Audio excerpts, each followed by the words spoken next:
In this episode, we're going to dive into Dr. Ramani Durvasula's latest book, It's Not You, a guide to understanding difficult relationships marked by narcissistic behavior. We'll explore how narcissistic people manipulate and gaslight others, why traditional self-help advice often fails in these situations, and what practical steps you can take to protect yourself and heal.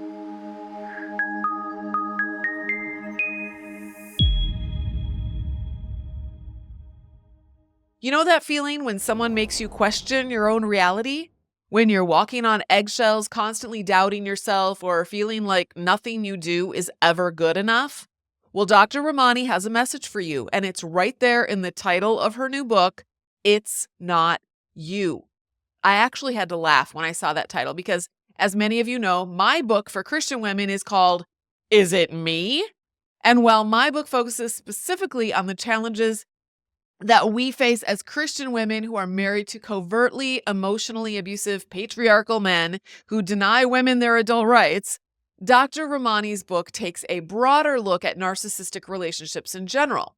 And I really wish I would have had this book during my own awakening journey. I think it would have been a helpful perspective for healing and processing, especially when dealing with my ex-husband. So let me break down how this book is structured. It's divided into three main parts. First, Dr. Ramani helps us identify patterns of difficult behavior and understand their impact on our lives. Second, she explores why we often get trapped in these dynamics. And finally, and this is where it gets really practical, she provides concrete strategies for setting boundaries and reclaiming your sense of self. So one of the things I love most about this book is how Dr. Ramani challenges the self-help industry's tendency, and frankly, the church's tendency, to put the burden of change on the victim. You know, those well-meaning but ultimately harmful suggestions that we've all heard? Well, you just need to communicate better. Try to understand their perspective. Work on yourself first. So Dr. Ramani explains why these approaches often fail when you are dealing with certain personality types. And more importantly, why it's not your fault when they do fail. Let me share an example that hit home for me. Dr. Ramani describes what she calls the empathy trap. You know, where kind, conscientious people, that's you and me, sister, we keep trying to understand and accommodate difficult behavior, only to become increasingly depleted and confused. It's like having a bank account where you keep making deposits over and over, but the other person only makes withdrawals. So let's talk about what narcissism actually is. According to Dr. Ramani, it's a personality trait that exists on a spectrum from healthy self-confidence to pathological narcissism, which we know as narcissistic personality disorder.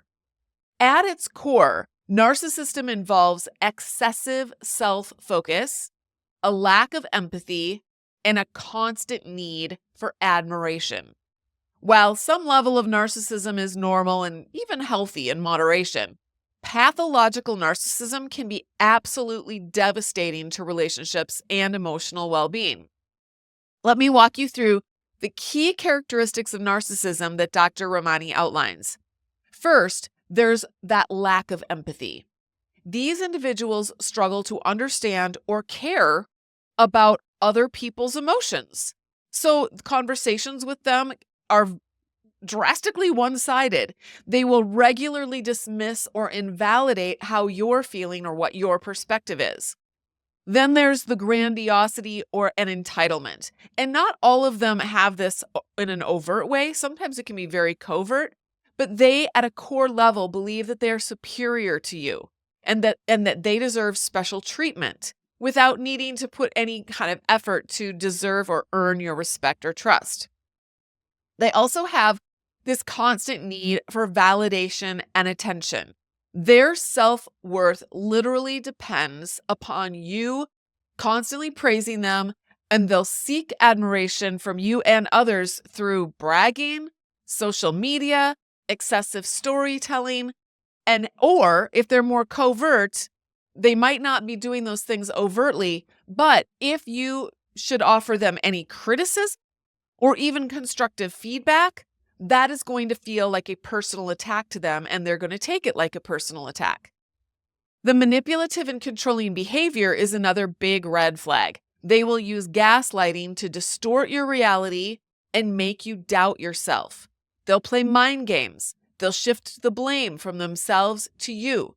They'll use guilt, fear, or obligation, a feeling of obligation that you have inside of you to the relationship, to control you. And sisters, this is especially challenging in Christian contexts where we are taught to be sacrificial and submissive.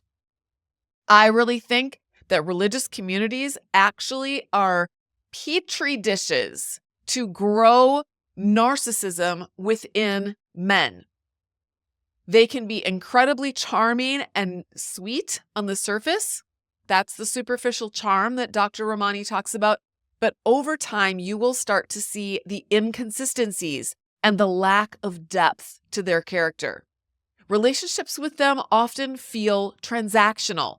So they will engage with you when they can gain something from you, such as if they want to come home and talk about all the things that they're doing at work, they'll be giving you attention, but only in that what they're trying to bid for is a bid for your attention on them.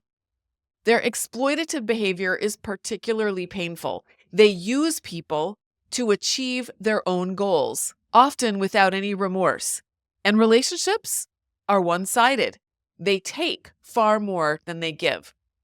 So if you're feeling like your relationship is that's what's happening in your relationship, that's a dynamic. It is not a healthy dynamic. Dr. Ramani also explains that there are different types of narcissism.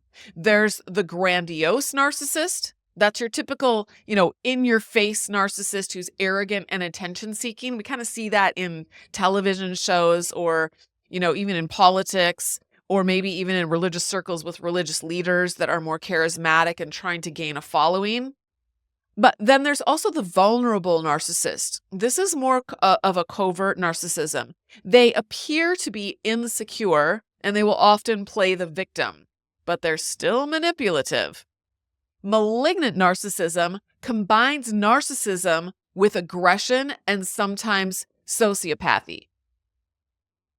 And then there's communal narcissism. These are the ones who present themselves as incredibly selfless and charitable. This is the one that can really trick you, but they're doing it. Their reason for doing it is for that personal recognition. Now, let's talk about protection strategies, because this is where Dr. Ramani's book becomes incredibly practical. First, you need to recognize narcissistic behavior early. So pay attention to early red flags. If someone is constantly invalidating your feelings, manipulating you, or making everything about themselves, take note.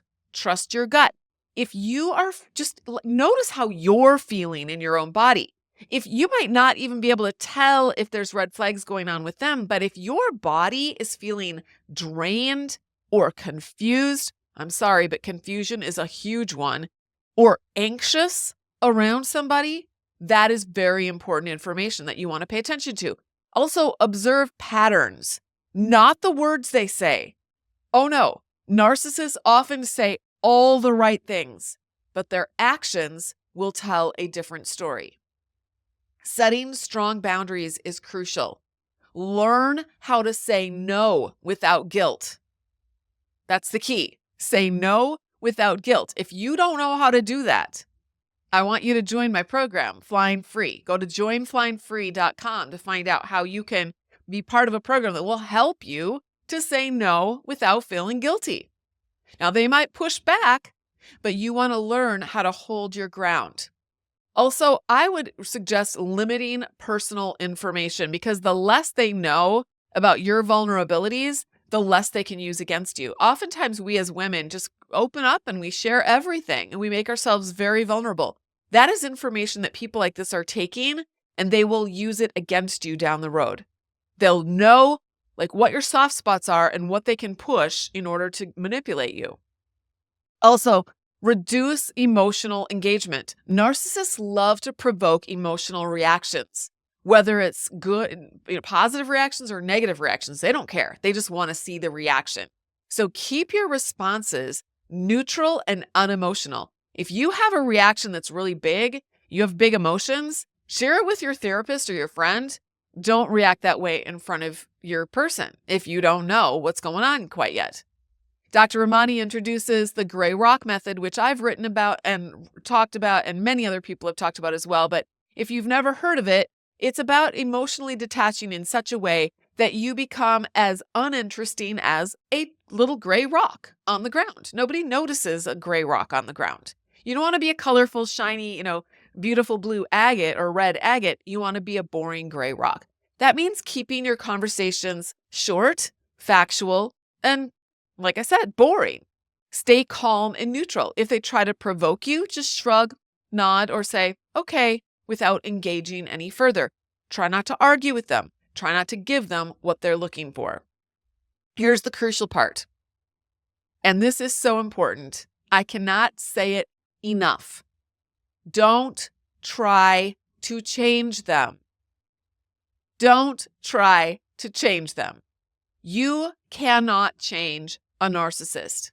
So instead of wasting all of your emotional energy hoping that they'll change or praying for some kind of miracle from God, accept that their behavior is about them and their choices. It's not about you, and you need to adjust your response accordingly. Avoid justifying yourself. This is what Dr. Ramani calls radical acceptance, and we talk a lot about radical acceptance in Flying Free as well. Stop seeking their validation. They're never going to give you the reassurance that you need. Recognize their limitations. They lack empathy, and you cannot force them to develop it. Refuse to engage in their toxic cycles. Walk away when they try to bait you into an argument. Remember that narcissists need attention to survive. So what's the best protection? Starve them of that attention. Ignore their attempts to provoke you. Avoid engaging in their drama, and redirect conversations to more neutral topics. Most importantly, protect your energy and prioritize your self-care. Dealing with a narcissist is exhausting. So focus on healing yourself through therapy, journaling, meditation, exercise, join the Flying Free program, build a strong support system that validates and uplifts you. And if necessary, consider going no contact, especially if you have no kids. Speaking of no contact, Dr. Ramani explains that sometimes that is the only solution. If you are experiencing consistent emotional abuse, chronic stress and anxiety, or loss of self-worth due to their manipulation, then no contact might be your best choice. This means blocking their number, blocking them on social media, cutting off mutual connections who act as their flying monkeys, and resisting the urge to check up on them and see how they're doing.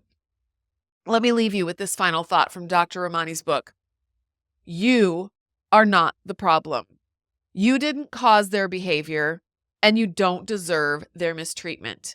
Your peace matters. You are allowed to walk away, and you don't have to fix anyone. Remember, beautiful butterflies, God created you to thrive and not just survive. You're not called to be someone or created to be someone else's emotional punching bag, no matter how they try to twist scripture to convince you otherwise. Your worth is inherent, and no amount of narcissistic manipulation can change that truth.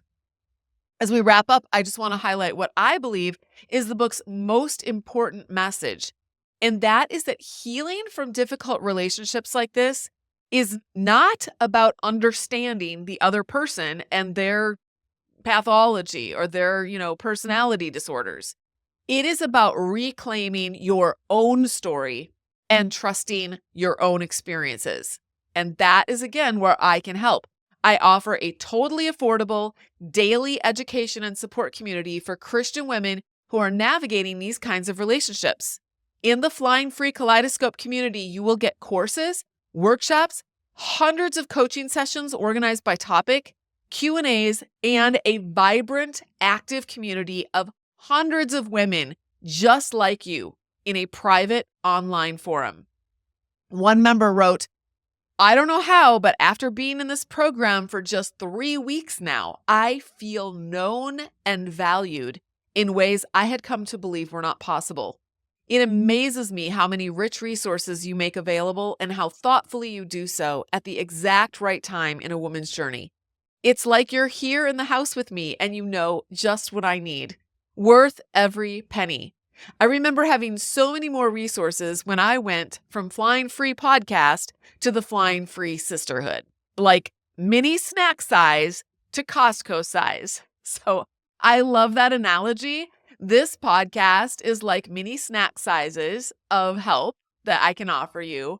But if you join me and all of the other women inside the Flying Free Kaleidoscope, you're going to get Costco size meaty meals that are going to nourish you and help you transform your life.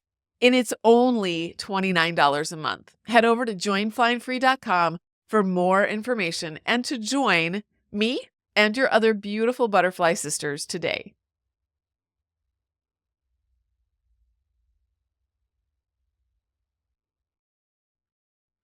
In this episode, we're going to dive into Dr. Ramani Durvasula's latest book, It's Not You, a guide to understanding difficult relationships marked by narcissistic behavior. We'll explore how narcissistic people manipulate and gaslight others, why traditional self-help advice often fails in these situations, and what practical steps you can take to protect yourself and heal. Welcome, beautiful butterflies, to episode 322 of the Flying Free Podcast. Here's a podcast review that just came in. When I was crying out to God over my painfully confusing marriage with a soul ache that screamed to heaven, "Do you see me?" I didn't know that finally God would answer me. He answered me in a way unexpected. The Flying Free Podcast has been a light piercing the darkness of my life, a beacon and a storm that I thought would drown me. My journey isn't over, but now I have hope. I know that God sees me, and He sees you too, dear friend. Thank you to Natalie for this amazing gift. I want to thank you to the listener who wrote this review on Apple Podcasts. Your rating and written review makes a huge impact, because it lets Apple Podcasts know that this podcast is relevant and resonating with a specific audience. It will then show this podcast as an option for others who are like you, going through the same things and searching for the same answers. If you want to be a kind of like a missionary to other women of faith who are screaming to heaven for help, this is one easy way that you can do that. Every little bit helps when we all do our part to spread the word.